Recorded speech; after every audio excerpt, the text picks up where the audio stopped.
Hello everyone, how are we all doing? I hope you're all doing very well. Welcome back to another food video. This one is going to be 3, potentially 4 future equal no 4 autumnal easy recipes you can create at home. Minimal ingredients, delicious results, all vegetarian, easily customizable to include meat or fish if you would prefer. All of the ingredients and recipes will be linked in the description box. I haven't filmed one of these in a very long time and they're well overdue. So the meals that we're going to include were actually featured in my previous food shop video. I'll leave that linked up top. So we're going to be doing a delicious lasagna, a gnocchi bake, mushrooms in crispy buns, and we're also going to do a mushroom and cider pie. So I'm very much looking forward to it. Tonight is meal number 1 and it is a lasagna. I've made a lasagna on this channel before, but this is my classic go-to recipe, easily customizable as I've said. Let's get into it. This is everything you're going to need for the lasagna. It might look like a lot of ingredients, however, some of these are store-cupboard essentials. You'll need to purchase one to last forever. So we'll do fresh first. You're going to need some garlic cloves. I use around 3, but these are quite small. So we've got 4, 1 shallot, around 2 stalks of celery, 2 carrots, but I'm using 4 here because again, they're quite small. Some rosemary, 2 stock cubes, some red wine, bechamel sauce. You can of course make your own, but I honestly find buying it out of a jar is so much easier and I customize it slightly anyway. Some chopped tomatoes, I use around 1.5 cans. Some passata, this one is flavored with onion and garlic. Some tomato puree, and then for the mince, of course you can use regular mince, you can use red lentils or black beans if you prefer. I'm actually using the plant-based mince, and then we're going to use some vegetarian parmesan and some lasagna sheets. So that is everything. Let's get into it. Okay, so you first want to top and tail your shallots. Roughly slice them in lengthways and then in widthways. Do the same with your celery, just chop that up nicely, and then do the same with the carrot too. So you should have piles of your onion, celery and carrot, and then also chop up some garlic. Add some olive oil to a pan and add your veggies, but don't add the garlic just yet. And then stir all that together so it's coated in the oil. Then remove the rosemary from your stalks and then just roughly chop that up. Add some salt to your veggies until they're nice and soft, and then add in your mince. Again, if you are using meat mince, you can add that in and cook it for a little bit longer. Once it's browned off, add your rosemary and garlic and stir all that together. If the pan is a little bit dry, you can add some oil, but then I added my red wine and just stirred all that until it cooked off the alcohol, and then I added the tomato paste. In the meantime, while that was blipping away, I made some vegetable stock and added that to the base, and it just reduced down. Then I added in the chopped tomatoes and stirred all that together, and it should be really nice and thick at this point. Give it a season with some salt and pepper and just stir all that together. Give it a taste and see what you think it needs. It might add a bit of sugar if you've added some, not particularly sweet tomatoes, but season it and then add it into your lasagna dish. So we're going to do it in layers. So I do the ragu sauce at the beginning, then I pop some pasta sheets on, and then I add the bechamel sauce with a little grating of nutmeg if you'd like. Then I just repeat those layers again and again, just like a classic lasagna. And then I top it off with some final bechamel sauce. And I'm actually using parmesan this time, veggie parmesan, but you can use mozzarella or cheddar or whatever you have lying around. Pop that into a preheated oven at 180 degrees for around half an hour until the top is nice and golden brown. And then you can just serve up however you like. You can have it just as it is, have it with some salad, some garlic bread, some potatoes, whatever you fancy.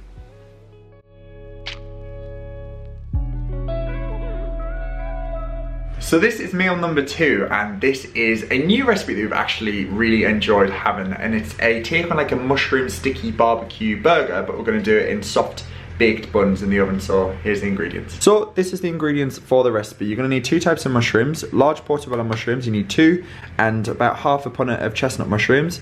Obviously bearing in mind that we do have more mushroom dishes coming, so we'll use those for the rest of the meals. Some barbecue sauce and some red wine vinegar. Some parsley, I've got a large plant there. 2 garlic cloves. 3 spuds, any type of potatoes that you have for chips. Of course, you don't have to make those if you don't want to. Some cheddar cheese. These are the buns that we're using. They're just like the part baked ones that we've had in the freezer. You can use brioche buns if you prefer. You could do this in ciabattas, any kind really. Some cherry tomatoes, some rocket, 1 white onion, and that is everything. Right, let's get into it. Okay, so I started off by popping my bread rolls on a baking tray and popping them in the oven to cook. I cooked them around 180 degrees for around 10 minutes. Then I sliced up my potatoes and popped those on a roasting tray on an even, flat surface, drizzle them in olive oil, salt and pepper and put those in the oven to cook too. They need about half an hour. In the meantime, I added some oil to a pan and then popped the white onions in the pan, softened those down with some salt. And while they were softening, I just chopped up the mushrooms and then bashed the garlic and just finely sliced that as well. And then I took the mushrooms out of the pan until they were nice and soft and just popped those to one side. Add some more oil to your pan and then add in the mushrooms. You can use whatever mushrooms you choose, but just add them into the pan and just soften them down with some salt and some pepper. Leave them in the pan to do their thing. Don't stir them too often because they'll brown off nicely that way. Once the mushrooms are starting to soften, then add in the garlic, a splash of red wine vinegar and stir all that until the vinegar is kind of evaporated. Then add in your BBQ sauce. And then I just roughly sliced up some parsley and popped that in there too, just to give it a nice little elevation of flavour. By that time the bread rolls should be done, so you can remove those from the oven. The bread rolls on the oven tray, stuff them with the barbecue mushrooms, top them with the lovely roasted onions, then some cheddar cheese or whatever cheese you prefer, and then I return those back to the oven for around 8 to 10 minutes until the cheese is cooked beautifully. I just served it with a simple side salad and the chips that have been cooking all along, and that's it. These are the mushroom buns and they are so good.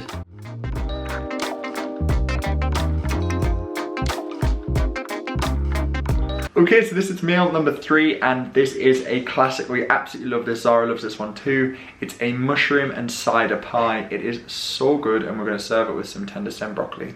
Here's what you need. So these are all of your ingredients. Obviously it's a base of mushrooms. If you aren't keen on mushrooms, you could definitely substitute these out. You could do maybe some roasted butternut squash, you could do some lentils, some sweet potato. You can really do whatever you fancy.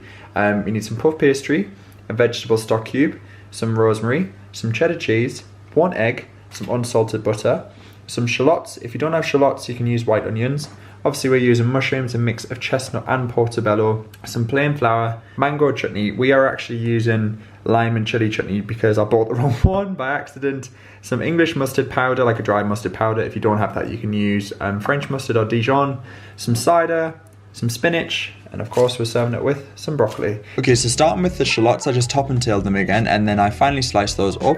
Added a good glug of olive oil to a pan with some unsalted butter. Then I added in the chopped shallots and just softened those down in the oil and butter until they went nice and translucent. In the meantime, I just clunked up some mushrooms and added those into the olive oil and butter. I just stirred all that together until they were nice and evenly coated. Then I chopped up some rosemary until it was nice and fine and added that into the mushrooms. Added around a teaspoon of English mustard powder and stirred all that together with around 2 tablespoons of plain flour, salt and pepper, and just cooked the flour off until it was kind of like no residue was remaining. Then I added in the apple cider. Now once you're adding the cider, you kind of want to cook off the alcohol, otherwise it can have a bit of a bitter taste, so just let that reduce. Then add in your vegetable stock and your spinach that is washed. Now I'm using chili and lime pickle, but if you do have mango chutney, that would be equally as delicious. The pickle actually worked really well. Stir that together, top it off with the cheese. This just gives it a lovely indulgent flavour. And then it's just a case of adding your pastry later. You can do short crust pastry if you prefer. I'm using puff pastry and I just cut around the casserole lid just so I knew the size. I just pop that in the pan. Don't worry about leaving the filling to cool, it's absolutely fine. Just pop it in and make sure it's tucked in nicely. Glaze the top with a beaten egg or some milk and then pop the pie into the oven to bake for around half an hour or 180 degrees until it's puffed up and nice and golden. I just steamed some broccoli while the pie was cooking and that's it. It's such an easy pie, but it is absolutely delicious and it just goes perfectly together. It's such a lovely winter warmer.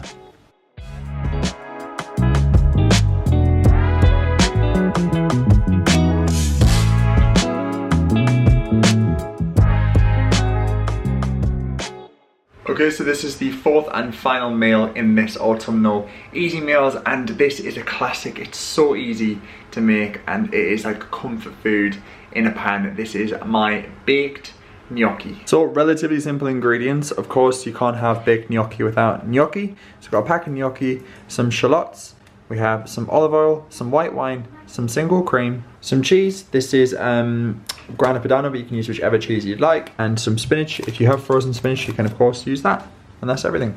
Okay, so I preheated my oven to around 180 degrees. I topped and tailed a shallot again. There's a theme here. And then I roughly sliced that up. And then with the mushrooms, I actually cut them rather unevenly just to give them nice textures. So just clunked them up, no rhyme or reason, just to do it, to give it a lots of different shapes. Popped a kettle on to boil and added the olive oil to a pan. I then used a bowl and popped the spinach in, and I wilted the spinach with some boiling water. Then I added the mushrooms to the hot oil. Be careful not to get them all over the top of the cooker, and just stir all those together. Then I roughly chopped up 2 garlic cloves until it was nice and fine.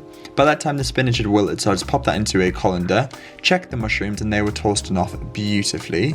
Then in that same bowl I actually pre-boiled some gnocchi. Now this just took around 2 minutes with some boiling water. You don't want to cook the gnocchi, you just want to give it a bit of a head start. Once the spinach had wilted, I drained it and then just roughly clunked that up with a knife, and the mushrooms had toasted by then, so I just popped those on a plate, removed them from a pan, then added in the shallot and garlic back to the mushroom pan, so all of that flavour is still in there. Then the gnocchi should be removed from the water, add that into your softened shallot and garlic and stir that together. If it needs more oil, if it is sticking, add it before you add your splash of white wine. Again, when adding alcohol, just make sure you cook it off so it's got none of that bitter taste. Then add your reserved mushrooms with all of those lovely oils and cooking juices. Then add the wilted spinach and stir all that together. At this point you can season it with salt and pepper and then add in your cream. All ingredients and measurements will be linked down below. Stir all that until it's beautifully combined. If it's looking a little bit dry, add around, I don't know, like a tablespoon of water, just until it's got a nice little sauce formed at the bottom. Then add your veggie or chosen cheese of choice, pop that into the oven to bake for around half an hour. The water just helps it stay nice and saucy, otherwise it can dry up in the oven. And that's it, that's a baked gnocchi. It is so good. You can really have fun with this dish. This is just a base. You can add chicken, pancetta or fish, or just keep it as it is.